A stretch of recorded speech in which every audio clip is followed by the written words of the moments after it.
Heart attacks చాలా ఎక్కువ వస్తున్నాయి చిన్న వాళ్ళల్లో కూడా. రీసెంట్స్గా మనం చాలా మందిలో చూసాము. ఈ హార్ట్ అటాక్ కి, హార్ట్ స్ట్రోక్ కి, మైల్డ్ స్ట్రోక్ కి డిఫరెన్సెస్ ఏంటి? ఇవి ఎందుకు ఇంతలా వస్తున్నాయి మనకి? మామూలుగా ప్రతి ఒక్క మనిషి తన జీవిత ఎండ్లో హార్ట్ అటాక్ తోనే చనిపోవాలన్నమాట. సో మనము పాతకాలంలో విని ఉంటాం, మా తాతయ్యకి 101 ఇయర్స్ లేకపోతే 110 ఇయర్స్ ఆయన పడుకొని నిద్రలో చనిపోయాడు, నిద్రలో హార్ట్ అటాక్ వచ్చి చనిపోతాడు.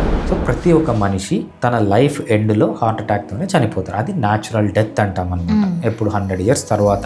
ఎందుకు ఇలా అంటే సరిగ్గా తినకపోవడం వల్ల, సరిగా నిద్రపోకపోవడం వల్ల, సరిగా ఎక్సర్సైజ్ చేయకపోవడం వల్ల, లైఫ్లో స్ట్రెస్ ఉండడం వల్ల, ఆల్కహాల్, స్మోకింగ్ అలవాట్లు ఉండడం వల్ల ఏమవుతుందంటే మనకి ఏజ్ అనేది చాలా ఫాస్ట్గా అయిపోయి హార్ట్లో ఏదైతే ఎథెరోస్క్లెరోసిస్ అంటారనమాట, కొవ్వు పేరుకొని పోయింది అంటారు కదా, ఆ కొవ్వు పేరుకొని పోయి చనిపోతారు. మన లైఫ్ స్టైల్లో అన్నిటికీ తీసుకుంటే ఎందుకు మేజర్గా చనిపోతున్నారంటే ఎక్కువ కార్బోహైడ్రేట్ తీసుకోవడం వల్ల. ఎప్పుడైతే మనం కార్బోహైడ్రేట్ బాడీలోకి తీసుకుంటున్నామో అది రెండుగా విడిపోతుంది. ఒకటి ఏమంటామంటే ట్రైగ్లిజరైడ్స్ అంటాం, ఒకటి కొలెస్ట్రాల్ అంటాం. ట్రైగ్లిజరైడ్స్ అనేవి మన స్కిన్ కింద లేకపోతే అబ్డామిన్లో డిపాజిట్ అవుతాయి, ఒబేసిటీ వస్తుంది. ఏదైతే కొలెస్ట్రాల్గా కన్వర్ట్ అయిందో అది ఎక్కువ కొలెస్ట్రాల్గా కన్వర్ట్ కావడం వల్ల ఏంటంటే హార్ట్లో బ్లాక్స్ రావడం, బ్రెయిన్లో బ్లాక్స్ రావడం, ఈవెన్ సెక్షువల్ ఆర్గన్స్లో బ్లాక్స్ రావడం, ఇవన్నీ కామన్గా జరుగుతుంది.